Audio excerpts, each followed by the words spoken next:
L'autisme peut toucher tous les enfants. En France, il toucherait environ 700 000 personnes. Les garçons sont les premiers concernés, soit 4 garçons pour une fille. Les troubles du spectre de l'autisme touchent de nombreux enfants, oui. Ils sont aussi vastes que variés. Néanmoins, ils possèdent des symptômes communs comme l'altération des interactions sociales, les troubles de la communication et les anomalies du comportement. Je reçois aujourd'hui sur mon plateau Valérie Dello. Elle est maman d'un enfant autiste. Elle a souhaité nous partager son parcours du combattant et communiquer sur ce trouble encore mal connu du grand public. Alors Valérie, vous avez tenu à parler d'un sujet qui vous tient particulièrement à cœur, c'est l'autisme. Oui. Alors vous êtes vous-même maman d'un enfant autiste. Oui. Donc pour commencer, on va d'abord essayer de savoir ce que c'est ce trouble. Qu'est-ce que c'est ? L'autisme, moi je peux l'interpréter comme en fait des personnes qui sont différentes de nous, des personnes qui nécessitent beaucoup d'amour, d'attention, sauf que elles sont différentes. Il faut les prendre comme telles. D'accord. Et comment se manifestent ces troubles au quotidien ? Au quotidien, il y a plusieurs types d'autisme. Chaque personne autiste est différente. Ça se manifeste pas toujours pareil. Il y a des enfants qui peuvent être agressifs. Il y a des personnes qui sont très introverties. Vous verrez, ce sont des enfants très gentils. En l'occurrence, je parle du mien, mais très introvertis, qui connaissent pas toujours, on va dire, la sociabilité, qui vont toujours être tendance à être enfermés, égal à eux-mêmes, on va dire ça comme ça. Mais on fait avec. Alors, est-ce que c'est un trouble génétique ? À date, c'est pas encore connu. Ça n'a pas été dit ainsi. Voilà. Est-ce qu'on peut le détecter pendant la grossesse ? Pas du tout. Pas du tout. Pas du tout. On peut faire un enfant autiste et puis derrière faire un enfant, on va dire, dixit normal. Voilà. D'accord. Du coup, à quel âge on peut savoir si son enfant est autiste ou pas ?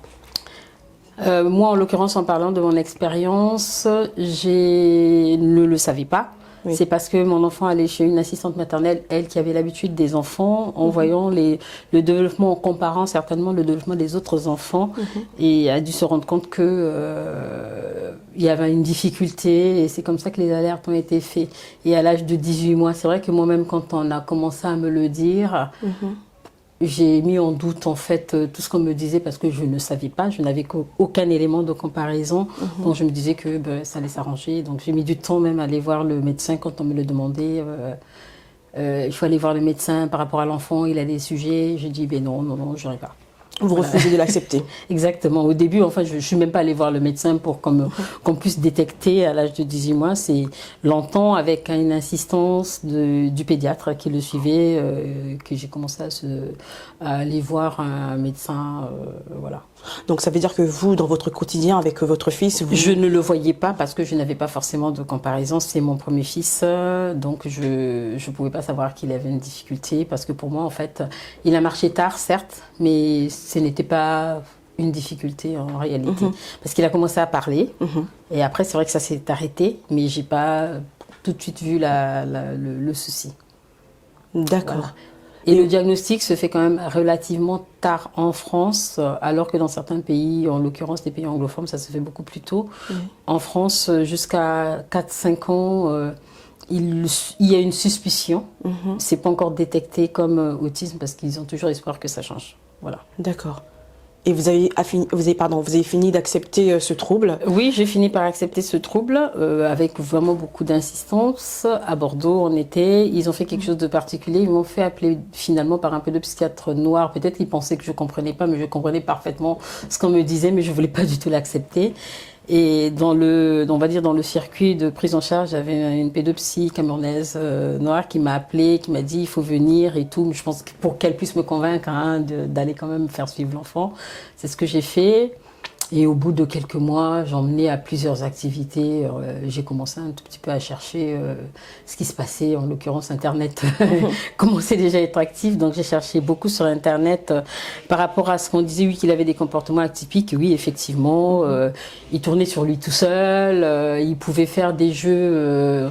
Quand on donne à un enfant une voiture, au lieu de faire rouler, même le sol, il va plutôt faire rouler les pneus. Mais en regardant pendant 1 heure, c'était quand même assez particulier. Donc, je commençais à chercher ce que ça pouvait être comme comportement. Donc, ça me rapprochait plus effectivement de l'autisme. À l'époque, personne n'avait prononcé ce mot-là. Ils avaient juste dit qu'il avait des troubles du développement. Voilà. Et c'est pour ça que je suis arrivée à l'autisme moi-même. Et j'avoue qu'au bout de 8 mois de prise en charge avec cette pédopsie, c'était un centre, J'ai demandé à avoir un rendez-vous avec la dame et je suis allée franco lui dire eh ben, qu'est-ce que vous suspectez réellement. En fait, vous voulez dire qu'il est autiste. Elle a frémi quand même parce que ça vienne d'un parent. Voilà. Et c'est comme ça que c'est arrivé. Après, on a commencé à faire un diagnostic. Il faut prendre un rendez-vous pour faire un diagnostic dans un centre de ressources autisme qui a été fait pendant une semaine et après vous attendez les résultats. En fait, c'est une série de tests avec plusieurs spécialistes. Orthophonistes, psychologues, enfin tout ce qui peut exister comme spécialiste, avec des examens cliniques également pour voir si il y a vraiment de l'autisme. Et c'est comme ça que ça a été détecté. Il avait 4 ans et demi à peu près. Alors Valérie, on va marquer une petite pause avant de continuer notre conversation et on revient tout de suite après.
Alors Valérie, vous avez eu du mal à accepter que votre enfant était autiste.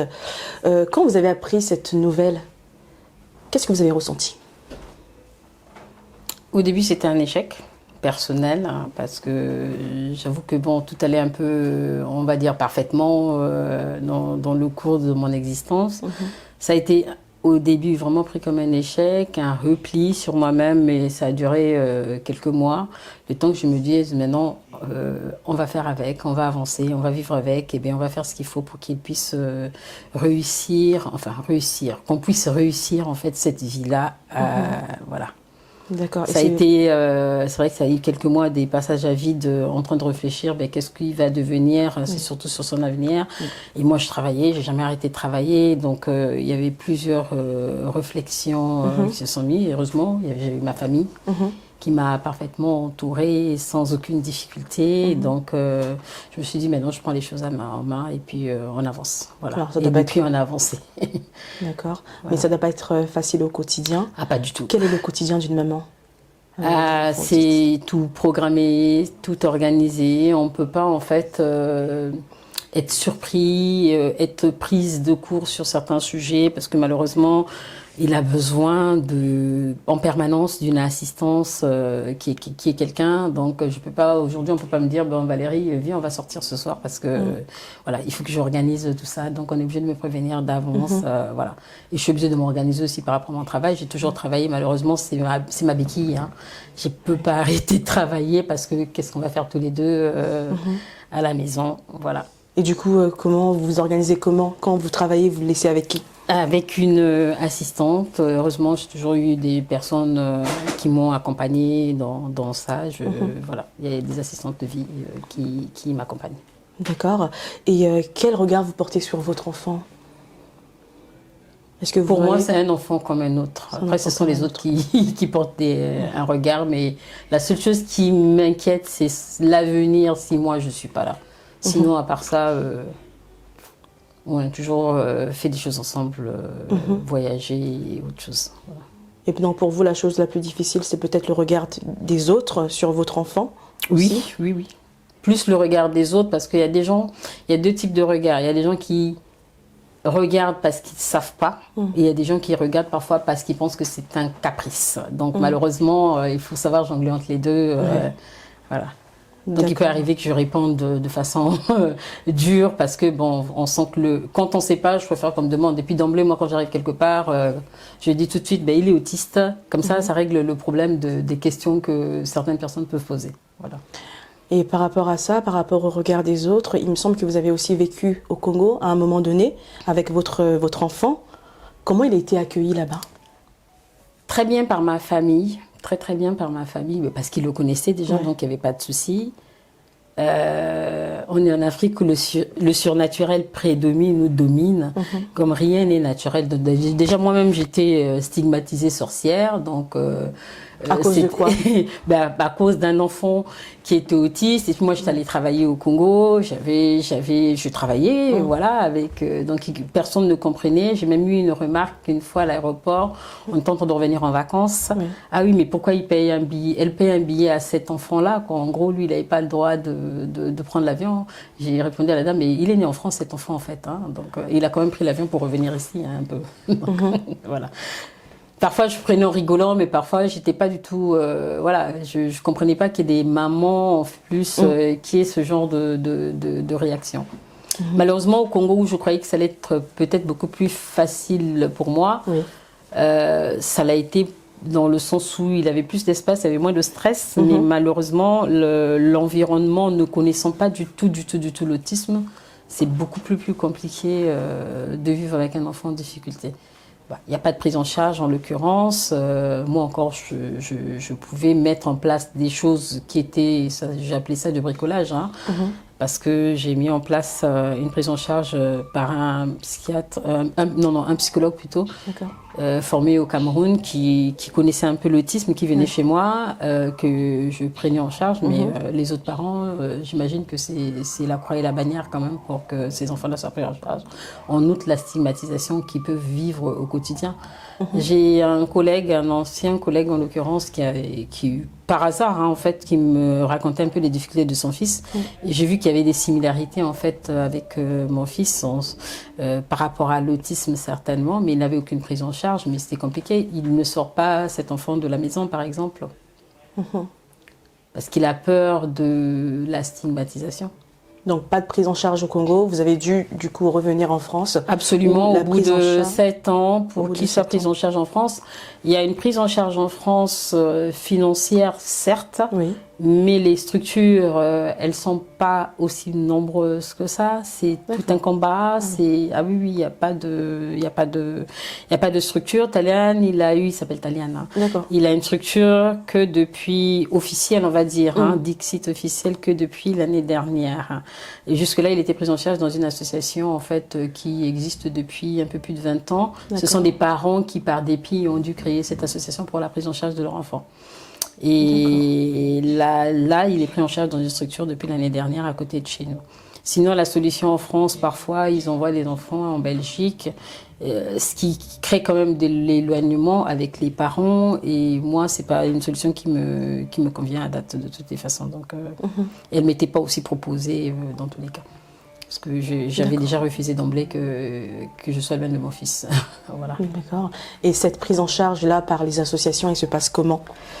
Eh ben, c'est une prise en charge quotidienne en externat. Il va le matin, il rentre le soir, ils ont piscine, sport, enfin ils essaient d'organiser des activités avec chaque enfant avec son niveau. Parce qu'il y a des enfants autistes bien entendu qui peuvent écrire, qui peuvent parler. Il y a des autistes très très intelligents qu'on appelle des Asperger et il y en a d'autres qui sont moyennement intelligents, qui ont développé d'autres... On va dire ils sont doués dans autre chose que voilà, l'écriture autre. Quoi. Ce que je vais pas qu'il passe un doctorat en mathématiques, mais je vais simplement que pour le futur, qu'il soit minimum autonome. Voilà. D'accord. Et donc, du coup, est-ce qu'il existe des moyens de guérir complètement de ce trouble ? Pas du tout. Ah, aujourd'hui, pas du tout. Pas du tout. Voilà. Déjà, il faut connaître d'où ça vient réellement pour pouvoir trouver un début de guérison. À date, pas du tout. Mais on peut quand même, avec les exercices, améliorer certaines capacités. Avec les méthodes éducatives, on améliore certaines capacités. Déjà parce que les enfants autistes ne regardent pas toujours en face les gens.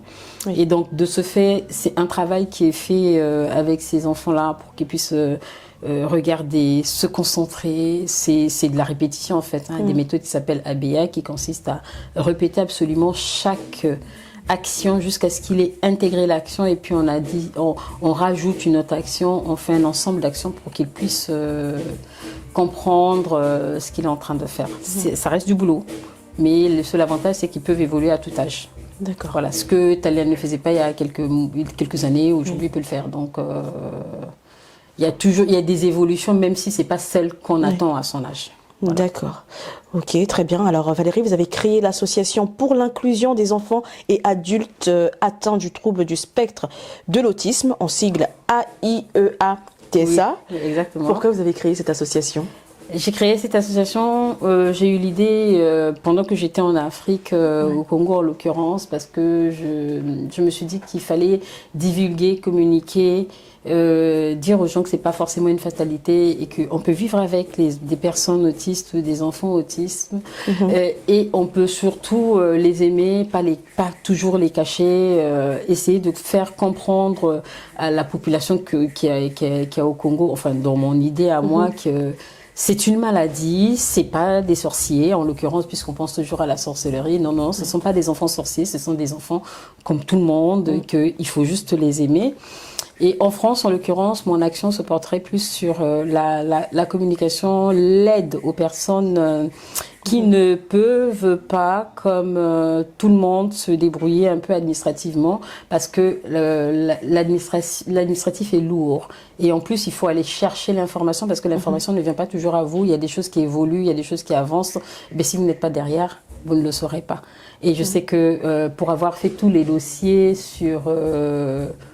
les dossiers sur l'autisme, les demandes et tout, je sais comment ça peut être lourd pour une personne par exemple qui ne sait pas du tout peut-être écrire ou se débrouiller sur ces systèmes-là, surtout que maintenant tout se fait en ligne, ça peut être compliqué. C'est vrai que les départements, parce que la MDPH qui est la maison des handicapés dépend du département, mais il y a des aides, mais c'est pas assez parce qu'il faut quand même savoir aller chercher l'information. Voilà. Et en l'occurrence, à plus long terme ou à moyen terme, créer une structure au Congo.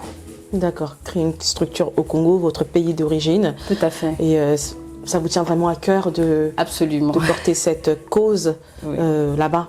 Oui, okay. Absolument. Très bien. De quoi vous avez besoin actuellement justement pour avancer? Déjà l'adhésion qui est beaucoup de membres. Quand on est nombreux, c'est toujours mieux pour porter le projet. Oui. Et après, derrière, certainement, il va falloir aller chercher les fonds parce que la structure, je ne vais pas pouvoir la monter toute seule. Oui. C'est pas facile. Il faut faire venir des médecins au Congo, des spécialistes, des pédopsychiatres, des éducateurs, au moins pour former les gens qui sont sur place, quitte à ce qu'on prenne le relais derrière pour devenir autonome. Et ça peut prendre du temps parce qu'en voyant ce qui se fait ici. Voilà. D'accord. Alors Valérie, c'est bientôt la fin de notre émission. Je vais vous laisser le mot de la fin. Est-ce que vous avez un message à adresser pour conclure? Le message à adresser, c'était juste que l'association s'appelle AIEA-TSA. J'ai une page Facebook et une page LinkedIn. Je suis en train de monter une page Internet. J'appelle toutes les personnes qui sont intéressées à adhérer. Voilà, et il y aura une réunion de lancement qui se fera en début d'année prochaine. Je communiquerai les dates par le biais certainement de Ziana ou sur les pages pour ceux qui ont la curiosité d'aller voir. Voilà. C'est la fin de Résilience. Merci de nous avoir suivis. On se retrouve bientôt pour un nouveau numéro.